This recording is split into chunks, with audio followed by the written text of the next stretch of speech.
Perfume মেলায় কিন্তু varieties রকম স্টল রয়েছে পারফিউমের জন্য। দুটো জিনিস আজকে শুক্রবার 17ই অক্টোবর। এখানে আজকে সন্ধ্যায় অর্থাৎ দুপুরের পর থেকেই অনেক যারা ভিজিটর এসছেন,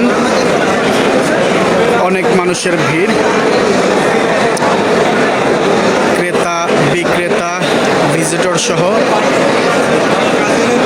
অনেকে উপস্থিত রয়েছেন। চমৎকারভাবে ডেকোরেশন করা হয়েছে দেশি বিদেশি বিভিন্ন দেশের পারফিউম, আতর। আসলে আমি অনেক কিছুরই নাম জানি না, অর্থাৎ আমার অজানা অনেক স্টল থেকে শুরু করে পারফিউম রয়েছে।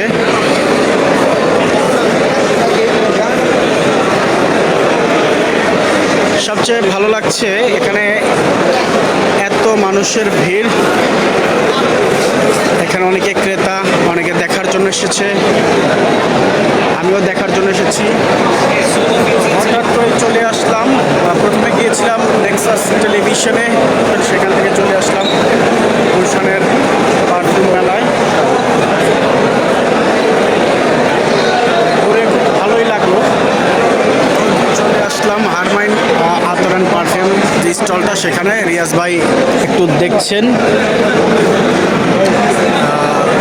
এইভাবে স্যাম্পল নেই।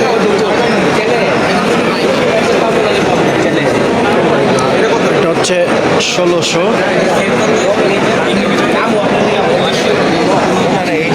মাসকাল কাবা। মাসকাল কাবা কে কিনছে? 200 টাকা দিয়ে। সেটা কিন্তু আতর কিনছে। আতর। যাই হোক, সুপ্রিয় দর্শক, এই মুহূর্তে উপস্থিত রয়েছি গুলশানে একটি পারফিউম ফেয়ারে। আমাদের সাথে উপস্থিত রয়েছেন এই যে রিয়াজ ভাই। রিয়াজ ভাই, এটা কি আপনি নিচ্ছেন নাকি আর দেখতে নিচ্ছে? আপনি নিচ্ছেন, আচ্ছা। আফজাল কবির ভাইও আছেন।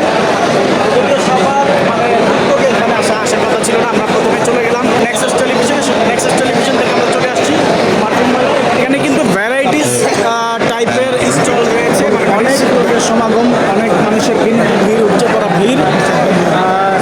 আমরা মূলত আসছিলাম ঘোরার জন্য, দেখার জন্য। সেই সুবাদে কিন্তু রিয়াজ ভাই অলরেডি নিয়ে নিয়েছে। স্টলগুলো কিন্তু খুব চমৎকারভাবে ডেকোরেশন করা হয়েছে। আপনারা দেখতে পাচ্ছেন এখানে ভ্যারাইটিস টাইপের পারফিউম। নাম এখানে অনেকগুলোর কিন্তু নাম অজানা আমার।